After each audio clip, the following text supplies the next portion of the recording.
Hey guys, I wanted to let you know that I'm back from Texas. I wanted to fire up a quick video because I've missed everybody.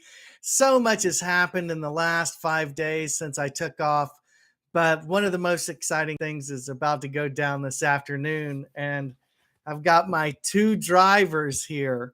So let me tell you the story. So we went to Texas and we had a lot of stuff going on, America and I, and we visited my brother Michael, who he's redoing a house on a golf course called River Hill that Byron Nelson designed. And there's a great quote and statue of Byron Nelson at the front where he says, "If I only had one round of golf left to play, it'd be at River Hill." And it's an outstanding golf course. It's it's so funny. It's like it's very pretty, rolling hills. It's challenging but gettable.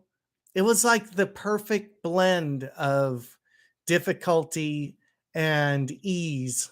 Like if you hit the ball in the right spots, it's like it's easy, And yeah, it was just absolutely wonderful. But I played with my brother, and I played with a set of Hogan radial irons. Oh my God, these are the greatest game improvement irons probably ever designed. I complain about game improvement irons because they allow you to hit really crappy shots and get away with it.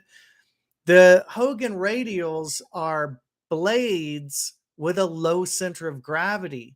They've got a real nice wide sole plate. And so I hit those. I was just like, these are like the easiest clubs to hit I've ever hit. Oh my God. It was just crazy. But one of the things that was wild was my brother, he was playing with a driver that he had cut down for his son when his son was like 12 or 13 years old, and it was a ping that was like 42 or 43 inches long. So I was swinging my M4 driver. I got when I put the stiffer shaft in it, it was 46 inches. That's the one I was hitting the 350-yard bombs with. And those 350-yard bombs they required like a carry of like probably 290 or 300 to be able to catch down slopes, and then they'd run forever. So it's not like it was a flat hole, but those are freaking bombs. But I cut my driver back to 44 and a half inches because when I missed, I felt like the club was swinging me. And that's the worst feeling in the world. I'm just sick of that.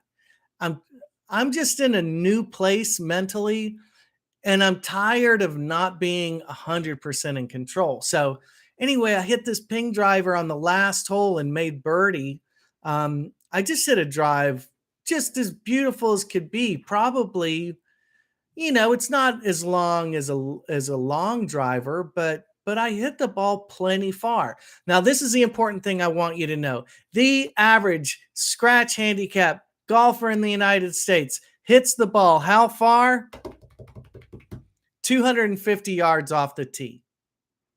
You don't have to hit the ball far to be a scratch player.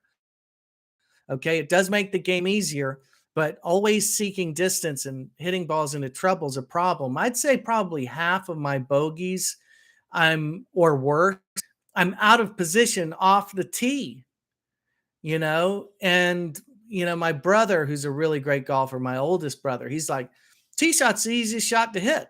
You get to put it anywhere you want. You get to tee the ball up. Like, what's the problem? But check this out. So this is my mini driver. Okay, right now it's got my 44 and a half inch shaft in it. This is something that I'm really curious to try out, see what happens with that.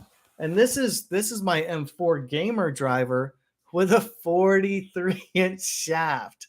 It's going to look kind of odd maybe at first. I don't know if it'll feel odd. It feels plenty long when I just stood up over the ball. But did you know that Sergio Garcia played the majority of his career with a 43-inch driver? There's a lot of PGA pros that don't hit long drivers. I believe at least up until recent years, the average was 44 and a half inches, which is this long. And Jack Nicklaus's driver was 42.75 inches long. That's 3/4 of an inch shorter than an average 3 wood today. So I'm going to go out and hit golf balls this afternoon. I'm super duper excited to see if I can hit a shorter driver and just see what it does. It would be so much fun if I could play golf and not have like when I hit my 3 wood off the tee box, I'm not even sweating it. I'm like, oh, well, it's a narrow hole. I'm going to hit 3 wood. But what if this driver turns out to be a little gem? I don't know. So, at any rate, lots to bring you guys up on. I still think that for me, the final frontier is up here. It's what I'm working on every day. I'm going to go to the golf course, going to work on my short game, get in my putting, then I'm going to hit some golf balls. I love you all. The next MSE Intensive is September 3rd and 4th. If you want golf lessons or if you'd like to join us at the intensive, we've got about a half a dozen people right now. It's going to be amazing. I'd love to hear from you. You can email me directly, Christo@myswingevolution.com. So I think there's a couple things here. Sad to hear Ben Hogan Company closed. Yes. Aloha. Hey.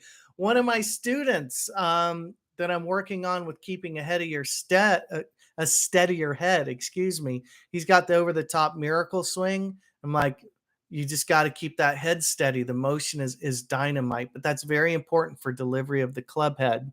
Let's see, still gaming the 910 D3. Super cool. I was hitting a 909 D2 when I was in Texas. And let's see. All right. At any rate, the final frontier. Love you guys. Hit them long and hit them straight.